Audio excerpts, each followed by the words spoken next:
एक चेहरे पे कई चेहरे लगा लेते हैं लोग, जब चाहे अपनी नई दुनिया बसा लेते हैं लोग। ये जो गाना है ये हमारे हार्दिक हुंडिया पर फिक्स बैठता है। अभी मेरे पास हार्दिक रत्न वाले प्रकरण के वीडियो एवं समाचार दिखे।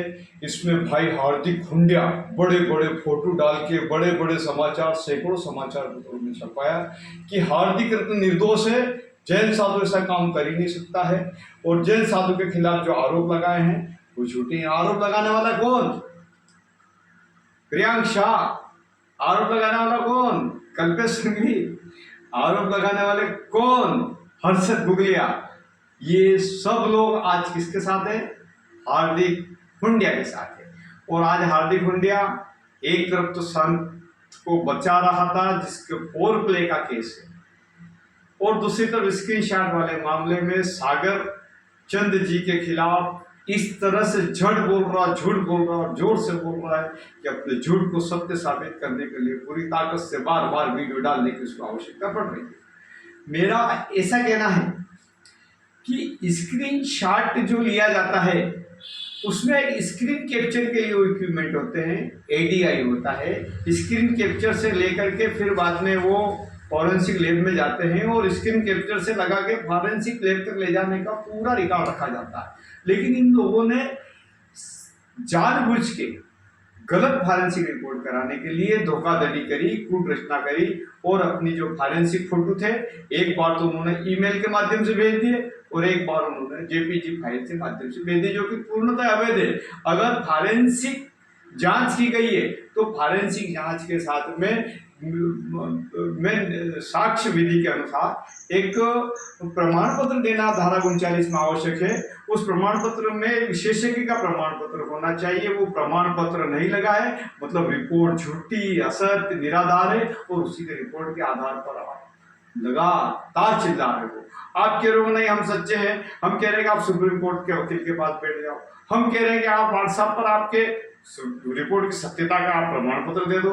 आपकी जो रिपोर्ट आई, इंदौर की जो रिपोर्ट आई, जो आपकी रिपोर्ट आई, वो आज तक गच्छाधिपति जी के पास नहीं ले गए और बोलेंगे नहीं बस हमने रिपोर्ट दी वो सही है और इनको हटा दो। हम ये कहना चाहते हैं कि आप कहीं पे किसी भी तरह से मेरे से खुली आप बहस कर सकते हैं, जूम मीटिंग में बहस कर सकते हैं, आप व्हाट्सएप पे अपने लिखित डाल सकते हैं, मैं उसका लिखित जवाब दूं। मैंने जो लिखित डाला उसका ही लिखित जवाब दे दो। लेकिन आप कोई लिखित पढ़ना नहीं चाहते हैं। आप दुर्भावनापूर्ण तरीके से आपका हार्दिक रत्न में सेटिंग हो गया, सागर चंद में सेटिंग नहीं हुआ। हमारे जैन समाज के लोगों ने बड़े बड़े करोड़ों अरबों के तीर्थ बना लिए हैं, बड़े बड़े उद्योगपति हो गए जो संतों के कहने पे चलते हैं। और आपका बंबई में तो कैसा रिकॉर्ड है मेरे को पता नहीं है, आप अखबार चलाते हैं, लेकिन इस मामले में आपकी टीम क्या चाहती है मेरे समझ से परे है। लेकिन कल्पेश सिंघवी पर हार्दिक रत्न वाले मामले में 5 लाख लेन देन का एफआईआर दर्ज हुई है। वो सही है कि गलत है मैं नहीं बोलता हूँ, लेकिन एफआईआर दर्ज हुई तो एफआईआर बिना सत्य और प्रमाण के दर्ज नहीं होती है।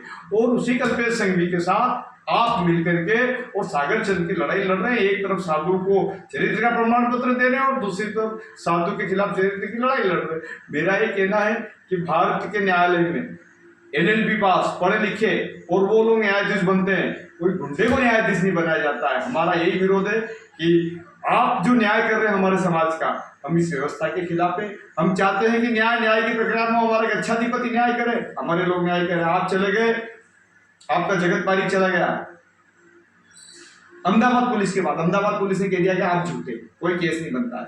इसके बाद में आप चले गए वहां के एसपी के पास, एसपी ने कह दिया कि आपकी बातों में कोई दम नहीं। फिर आप न्यायालय में चले गए, न्यायालय ने कह दिया कि कोई केस नहीं बनता। आपके पास 3 जगह के प्रमाण होने के बाद भी आप लगातार सागर चंद के खिलाफ बोले जा रहे हैं। हम कह रहे हैं कि आप एक भी जगह का एक भी न्यायालय का प्रमाण लेके आ जाइए सागर चंद के खिलाफ, कल गच्छाधिपति की कार्रवाई कर देंगे।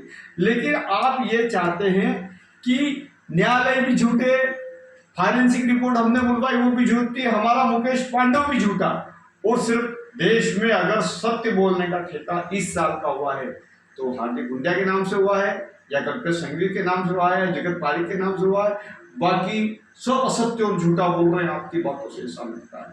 मैं तो आपको चैलेंज देता हूं कि आप के बंबई में, अहमदाबाद में, जोधपुर में, नागदा में, उज्जैन में जहाँ पे भी आपकी टीम लेके आ जाओ, गच्छाधिपति जी के पास बैठ के आ जाओ। जिस दिन आपका गच्छाधिपति जी के पास आने का तय हो, आप सारे लोग 5, 10, 15, 20 आपके वकील जितने भी लेके आ जाओ। मैं अकेला ही सबसे निपट के बता दूंगा कि आप पूर्णतः झूठे, असत्य हैं और आपकी सारी रिपोर्ट झूठी और असत्य।